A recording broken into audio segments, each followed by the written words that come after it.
Bonjour à tous, bienvenue dans ce nouvel Associ. Aujourd'hui, nous allons vous présenter une association qui a quelques décennies d'existence, que l'on connaît aussi bien en Balagne, en Corse ou au niveau international. C'est du Lions Club dont nous allons parler. Pierre-Yves Fantauzzi, bonjour. Bonjour. Donc, vous avez quitté la présidence du Lions Club de Balagne il y a quelque temps et vous êtes toujours, on va dire, au sein du bureau en tant que trésorier, je crois. C'est tout à fait exact. Bon. Alors, pour que les gens comprennent bien qu'est-ce qu'est le Lions Club, est-ce que vous pourriez nous relater un petit peu comment il a été créé, par qui et quelle était en fin de compte la mission de départ, si elle a évolué à ce jour? Bien sûr. Donc il faut remonter à presque une centaine d'années, puisque le mouvement Lions ou Lions a été créé en 1917 par M. Melvin Jones, qui est un Américain, qui s'est intégré à un groupe d'industriels et de commerciaux sur la région de Chicago, en souhaitant développer justement ce côté un petit peu humanitaire pour aider les personnes. Et au bout de quelques années, il s'est aperçu en définitive que les gens travaillaient surtout pour eux, faisaient du relationnel surtout pour eux. Et donc en 1920, donc 2 ou 3 ans plus tard, a créé le mouvement international Lions, dont le sigle, pour les personnes qui nous écoutent, représente une signification, puisque en anglais, et après je vous donnerai la traduction en français, en anglais c'est Liberty and Intelligence, Our Nation Safety, c'est-à-dire le sigle, la liberté et la compréhension pour la sauvegarde de nos nations. Alors on voit que 100 ans après, ça veut encore dire beaucoup de choses de sauver les nations par justement cet esprit de compréhension. Donc ça a été créé en 17, je vous l'ai dit, par M. Melvin Jones. Et le but était à la fois d'aider les gens dans la pauvreté, mais aussi au niveau culturel. Il n'y avait pas que le don d'argent à des nécessiteux. Il y a après eu toute une politique qui s'est développée. Ça peut être et qui existe pour l'illettrisme, par exemple. Ça a été pour l'illettrisme, ça a été essentiellement au départ pour la vue, puisqu'il y a eu 2 grandes campagnes qui ont été faites pour la vue. Chaque campagne a représenté quand même un coût de 200 ou 300 millions de dollars à l'époque. Et il y a une deuxième campagne qui a été lancée cette année, mais c'est au niveau mondial. Donc ce mouvement s'est développé. Pour ne parler que de la Corse, où, si on veut revenir au monde, il y a à peu près 1,5 million de membres Lions Club dans le monde. C'est étalé sur 200 et quelques pays.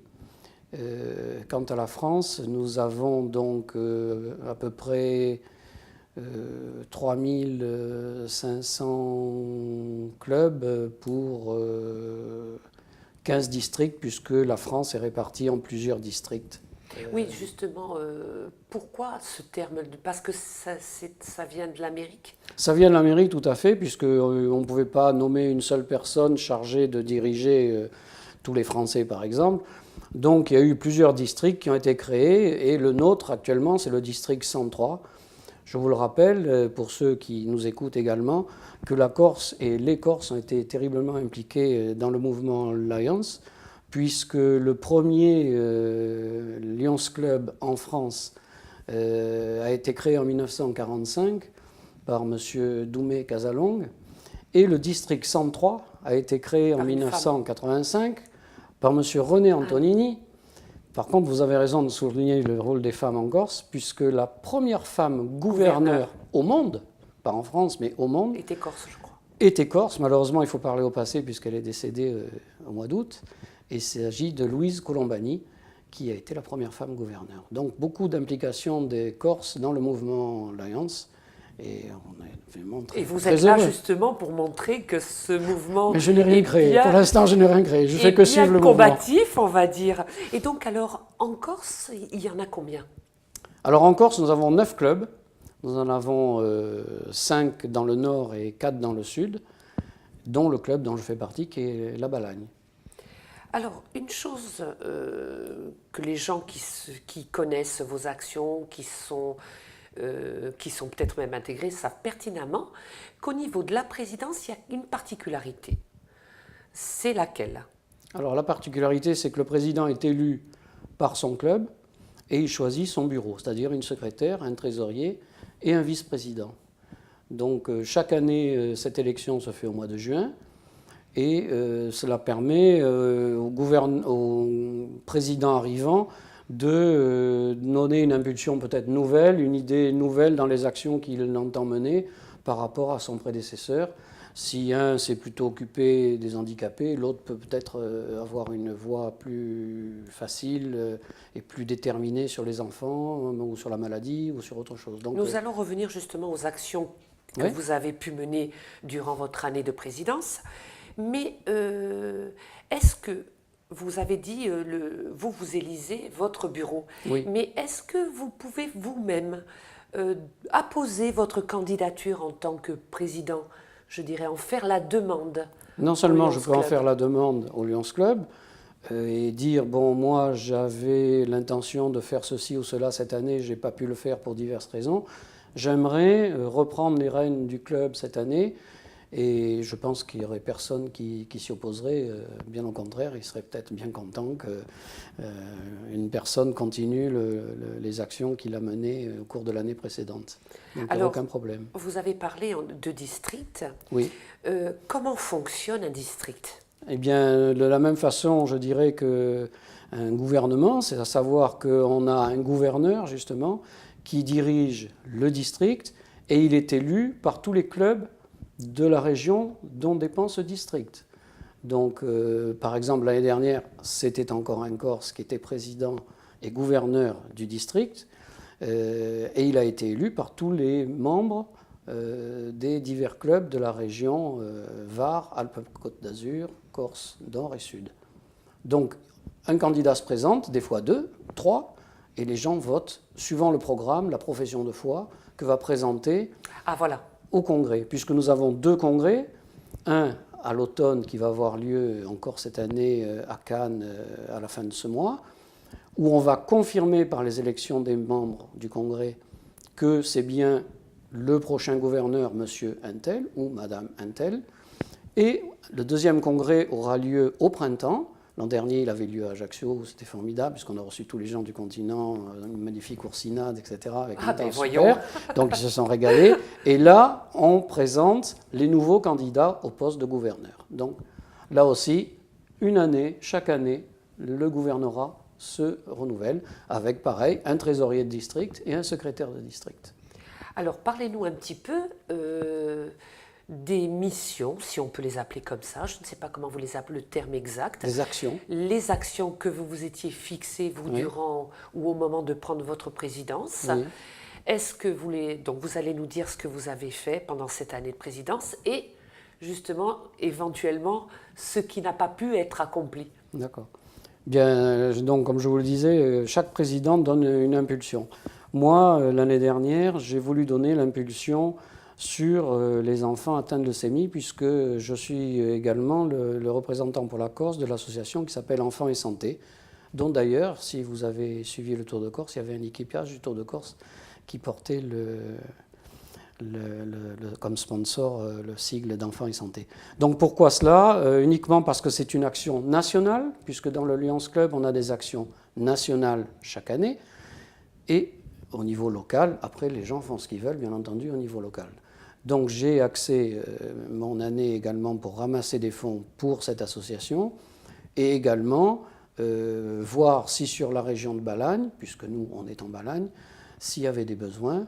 Donc on a réparti les actions. Alors quelles sont les actions, vous me demandiez? On a fait un grand méchoui l'année dernière où grâce aux sommes récoltées, on a pu faire un chèque de 3 000 et quelques euros à cette association. Sinon, on fait des actions beaucoup plus simples, plus faciles peut-être, mais on est sur le terrain quand même. Et à ce moment-là, c'est les gens de Balagne qui en profitent, à savoir par exemple les Restos du Cœur. Voilà, je voulais vous demander si vous faisiez des actions comme ou les Restos du Cœur. Tout à fait. Vous soutenez aussi, vous avez votre participation active, c'est au moment du Téléthon. Du Téléthon aussi. Quand on fait le 36, mais sinon, 37, si quelqu'un nous signale qu'en Balagne, il y a par exemple un gosse qui n'a pas pu aller en vacances l'année dernière pour telle et telle raison, Bon, ben, si par exemple on apprend qu'il n'est pas allé à Euro Disney pour lancer quelque chose, le Lions Club de Baleine se fait un plaisir et fera une action pour cela, pour récolter quelques sous et lui permettre à cet enfant Mais à ce d'aller. moment-là, c'est un enfant, je veux dire, dont... Il est accompagné par un membre du Lions Club si les parents ne peuvent pas, ou mais si c'est quelqu'un de parce la que famille c'est une famille qui connaît qui est des dans le besoin. difficultés, Voilà, nous passons à ce financières. moment-là par les services d'action sociale pour savoir exactement Donc il n'y a ce pas de qu'il en est. méprise. Tout à fait, tout c'est à pas fait. l'enfant dans une famille, tiens, j'ai envie d'aller à un Non, Disney, c'est pas du tout comme ça que ça je vais doit. m'adresser Il y a au quand Lions même, Club. il y a quand même une petite enquête qui est menée. Et au niveau du Téléthon, bien, puisque vous parliez du Téléthon, nous l'avons organisé l'année dernière en Balagne, puisqu'on a eu cette demande, on l'avait déjà organisée il y a une quinzaine d'années à la Citadelle, dans les locaux du deuxième REP. Et donc, vu la demande, on l'a refait cette année et ça a été un grand succès également, puisque on a recueilli presque 7000 appels dans les 2 jours. Comme je disais, quand on fait le 36-37, Tout à fait. justement, On est tombé sur nous. C'est ça. Et cette année, on avait en plus la difficulté de recevoir 9 départements de la région PACA, puisque entre le Var et la Corse, on était le seul centre de promesse. C'était regroupé à la Citadelle. Tout était regroupé à la Citadelle. C'est pour ça qu'on a reçu 7000 appels. Ce n'était pas que de la Corse. On en a eu du Var, des Alpes-Maritimes, d'un peu partout. Voilà. C'est énorme. C'est énorme. Et c'est une belle satisfaction aussi. C'est une belle satisfaction, oui, tout à fait. Au niveau de... je crois que c'est une expérience. D'ailleurs, on a été aidé par beaucoup de bénévoles de Balagne. Et que ce soit des jeunes ou des moins jeunes, ils ont été très enthousiastes de recevoir ce genre d'appel. C'est très émouvant d'avoir ces gens au téléphone qui pour 10 ans, qui s'excusent presque de ne pouvoir donner que 10 euros ou que 5 euros.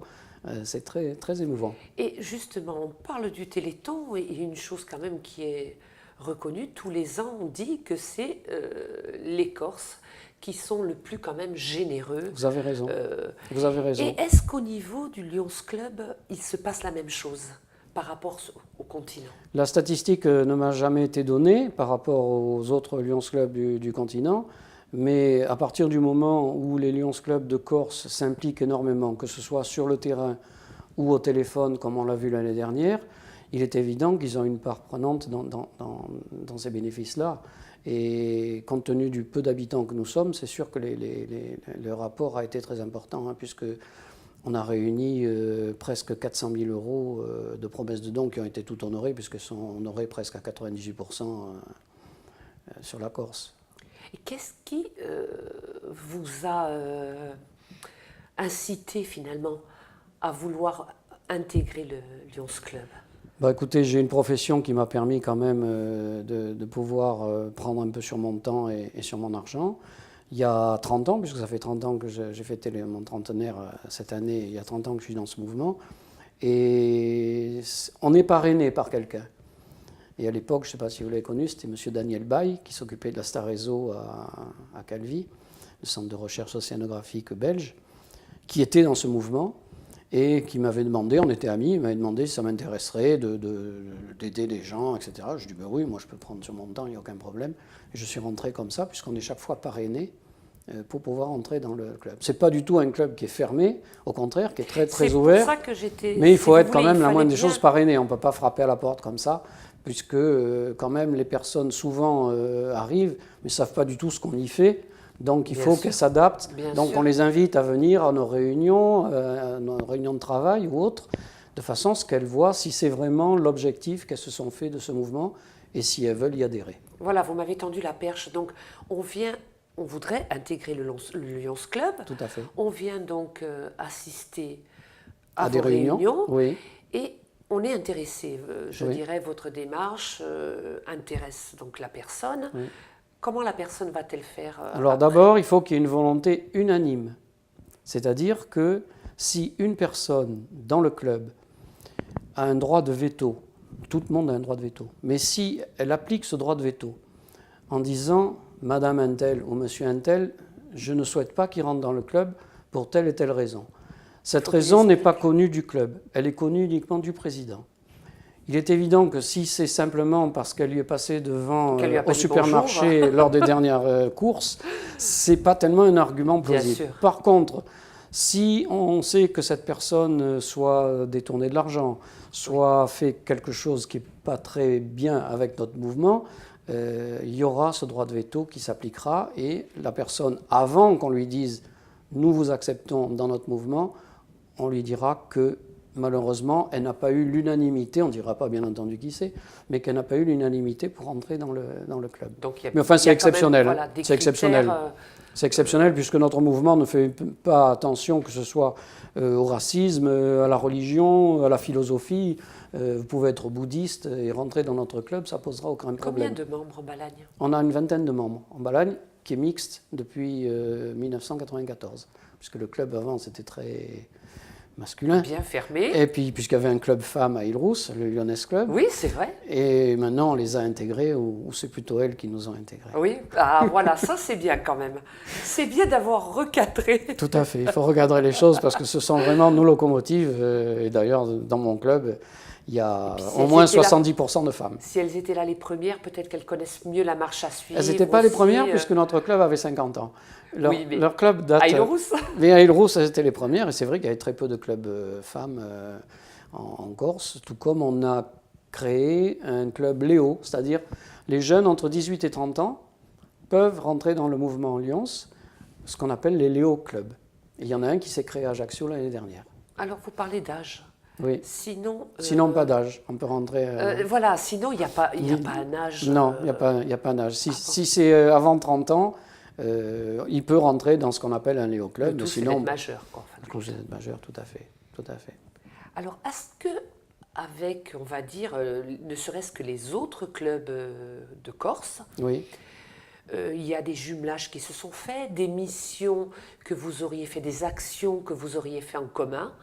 On a fait, tout au moins sur la Balagne, je ne peux parler que de la Balagne, ça s'est fait dans d'autres coins de Corse aussi, mais je ne saurais pas dire avec quel type d'association. Moi-même, ayant des rapports assez étroits avec la Ligue contre le cancer, nous avons fait déjà des actions avec la Ligue contre le cancer en Balagne, ça oui. Et il est évident que nous ne pourrons plus jouer dans notre jardin tout seul et qu'on sera obligé à l'avenir de se grouper avec d'autres associations. Ce n'est pas la peine que tous les dimanches une association fasse quelque chose. On va essayer avec l'argent va. Voilà, soit avec la jeune chambre économique, puisqu'il y a déjà des accords au niveau du district qui ont été passés avec les jeunes chambres économiques. Donc on essaie maintenant un petit peu de se regrouper pour... de même qu'on essaie... Il y a des associations qui démarrent très fort grâce à l'audiovisuel. Pourquoi? Parce qu'elles ont comme parrain soit quelqu'un de très connu dans le showbiz ou dans le sport. Et on a vu qu'en Corse, notamment, il suffit que regarder l'action de Pascal Omleta. Bien sûr, bon, elle a vraiment... Dès qu'on a un nom connu, ces associations, donc c'est ce que je disais lors de notre intervention pour le 50e anniversaire, c'est qu'il va falloir maintenant jouer avec les médias et essayer de trouver des gens qui puissent nous aider à faire parler de nous, mais via les retombées qu'ils ont, eux, déjà, soit au niveau du showbiz, soit au niveau du sport, soit au niveau de tout autre domaine. Mais pourquoi vous avez peur pour la crédibilité ou... Pas la crédibilité, mais il faut qu'on avance. Le Lyons Club est resté souvent à travailler dans son coin. On ne savait plus trop si c'était une secte. Les gens ne connaissent pas, ils ne savent pas. On ne s'est pas assez ouvert aux médias. Voilà. On ne s'est pas assez ouvert. On est resté à jouer dans notre coin. On ne savait pas trop à quoi ça servait. Et on parlait tout à l'heure de tous les développements au niveau, je dirais, de la santé physique des gens. Mais il y a également tout le côté culturel. Il y a des actions, on a des partenariats avec l'éducation nationale. On fait des concours d'affiches, on fait des concours d'éloquence. On se rapproche des jeunes. C'est vrai qu'on est au courant de rien, en fin de compte. On leur donne des bouquins, on a fait des actions où on leur donne des bouquins pour que dans chaque classe, on s'est aperçu que les gens, il y avait un illettrisme quand même important. Donc on a fait des actions, pas en Balagne, mais en Corse, où on a donné 3 livres à chaque enfant de l'école et on leur a demandé à la fin de nous faire le résumé des 3 bouquins qu'ils ont choisis eux-mêmes. Et il y avait bien entendu une récompense, une carotte à la clé. Mais tous les gosses ont été marché. Bien sûr, et ça a marché. Voilà, donc on essaie vraiment de s'ouvrir sur plein de domaines et il n'y a que par les médias qu'on arrivera à mieux se faire connaître.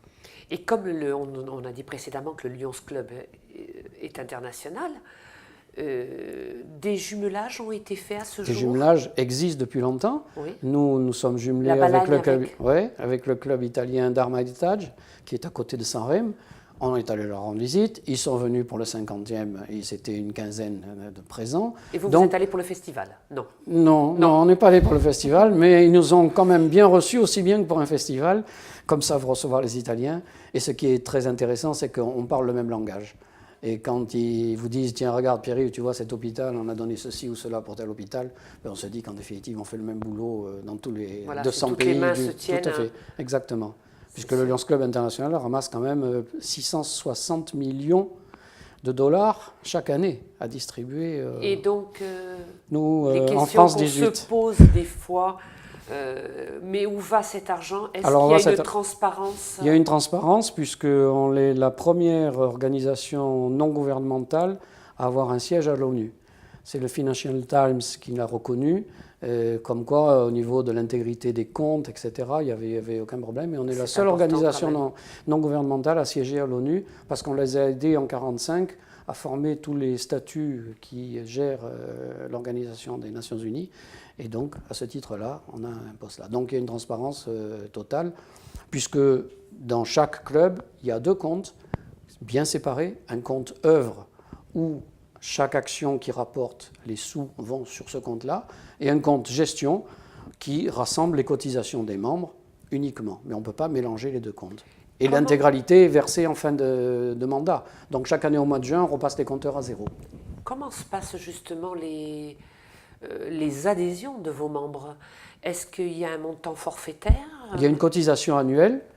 On peut connaître de quel ordre? Tout à fait. Il y a une cotisation internationale qui est réglée évidemment par l'intermédiaire de chaque club qui est d'environ 50 €. Une cotisation nationale annuelle qui est également de 50 € et une cotisation pour le district qui est de 75 €. Et voilà. Ça, par personne. Par personne. Tout à fait, tout à fait. Et après, chaque club peut indiquer le montant de la cotisation pour le club lui-même qu'il entend, mais il n'y a pas de règle stricte. Je veux dire, la personne qui va rentrer dans le club donc va payer ces sommes-là. Oui. Et vous qui étiez président, qui êtes trésorier maintenant, Oui. Quand on est dans le bureau, on a le même montant. Tout à fait. Tout à fait. On a les mêmes casquettes, on fait le même travail, on n'a pas de dédommagement, on fait exactement le travail. Simplement, nous, on recueille les sommes des cotisations et on les reverse une partie, même pas une partie, on reverse l'intégralité au trésorier de district qui lui en verse une partie dans l'Illinois, à Chicago, où est démarrée cette belle histoire, et une partie pour le district dont il dépend, qui sert donc pour les journaux qui sont développés, les actions, les banderoles, enfin tout ce qui va avec les mises en place des actions au niveau du district. Alors, parlez-nous un petit peu de ce qui s'est passé, parce que je suppose que 50e anniversaire, donc il y a quand même eu quelque chose qui s'est fait en Balagne. Vous, en tant que président, donc qu'est-ce que vous avez proposé? On a proposé, puisque donc je vous l'ai dit, on était jumelés avec ce club italien qui gentiment a accepté de venir en nombre. Donc ils sont venus 3 jours et on leur a fait découvrir la Corse et plus précisément la Balagne pendant ces 3 jours. Donc ils ont été ravis. Il y a eu ensuite un grand repas qui a été fait pour le 50e anniversaire. Et il y a même des gens du continent qui sont venus également pour ça. Mais il n'y a pas eu, je dirais, de séance de travail particulière. C'était plutôt festif, de façon à bien recevoir nos homologues italiens, leur faire mieux connaître la Corse. Ils sont repartis, bien entendu, avec des cadeaux de Corse. Et ils ont été enchantés. Donc je leur ai donné rendez-vous pour le 100e. Et vous, on a parlé des actions que vous avez faites. Oui. Et est-ce qu'il y a des actions que vous auriez aimé entreprendre? En un an, des fois c'est long, mais c'est court aussi, Oui. selon ce qu'on veut entreprendre comme action. Est-ce qu'il y a une action qui vous tient à cœur et qui, malheureusement, faute de temps, vous n'avez pas pu? Oui, c'était une action, puisque l'année dernière, j'avais la chance de pouvoir chapeauter la Corse au niveau, puisque vous avez donc, je vous l'ai dit, des présidents de clubs et il y a également des présidents de région ou de zone. Pour la Haute-Corse, j'en étais le responsable et j'avais souhaité que tous les clubs de Haute-Corse se réunissent pour faire une même action un jour donné identique, justement toujours pareil pour que les médias en soient informés, qu'il y ait des retombées là-dessus. Et c'était un grand tournoi de foot qu'on aurait pu organiser avec des jeunes, etc. Malheureusement, chez les uns, la date ne convenait pas parce qu'ils avaient telle action prévue depuis l'année d'avant. Chez les autres, ce n'était pas le foot, mais c'était plutôt de la pétanque. Bon, donc, on n'a pas pu organiser, mais ce n'est pas grave, on remettra ça sur le tapis. Pourquoi pas soumettre justement 2 ou 3 sports différents pour voir celui qui va remporter le plus de dates au même moment. Exactement. Ce serait peut-être une idée. Exactement. Donc j'ai demandé à ce qu'au moins on ait des retombées épistolaires des membres des clubs qui fassent un petit peu le tour de la question et qui nous disent exactement ce qu'ils aimeraient faire. Et pourquoi pas, en effet, un tournoi de foot à Calvi et à Ghisonaccia, un tournoi de pétanque. Il n'y a aucune raison là-dessus. Les deux, au contraire, ça ferait de récolte Tout à fait, d'argent. tout à fait. Et un même but, que ce soit Bien sûr. donné à l'avance, que dire que les gens qui vont s'inscrire à ce tournoi, leurs sous iront pour tel ou tel... Voilà. Et la personne qui va faire un don, est-ce que c'est le même principe que certaines œuvres caritatives? Je dis certaines parce que d'autres ne le font pas. Est-ce que le fait de donner donc un don, on a un reçu fiscal? Tout à fait. Il y a un reçu Oui. fiscal, il y a une défiscalisation à hauteur de 66% pour les dons qui sont versés, comme pour le Téléthon d'ailleurs, et pour toute autre action. On leur fait un reçu, bien entendu, de la somme, et ils peuvent le déduire fiscalement. Donc il faut que les gens sachent aussi que, hors une action que vous ayez pu entreprendre, Oui.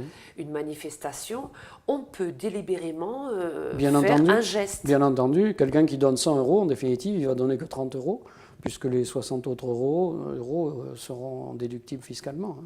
Ça, voilà, il faut 60. quand même le préciser parce Tout qu'on à peut fait. penser que on ne peut recevoir des dons Non, non. qu'au moment de la manifestation. Non, on peut- Comme beaucoup à de tout gens moment. pensent aussi pour le Téléthon. Tout à fait. C'est tout à fait. exactement la Tout à même fait, chose. Tout à fait, tout à fait. Est-ce que vous pourriez nous dire, on va bientôt arriver au terme de cette émission, puisque il n'y a pas si longtemps vous étiez encore président, est-ce que vous connaissez déjà les perspectives du nouveau président? Alors, c'est une nouvelle présidente. Ah, pardon. Peu importe, puisque je vous l'ai dit, on est mixte.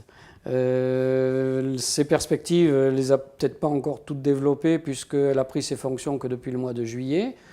Mais très certainement, il y aura une continuité au niveau local, ça c'est certain, à condition, là aussi, qu'on arrive à savoir vraiment les gens qui sont dans le besoin, et c'est très difficile.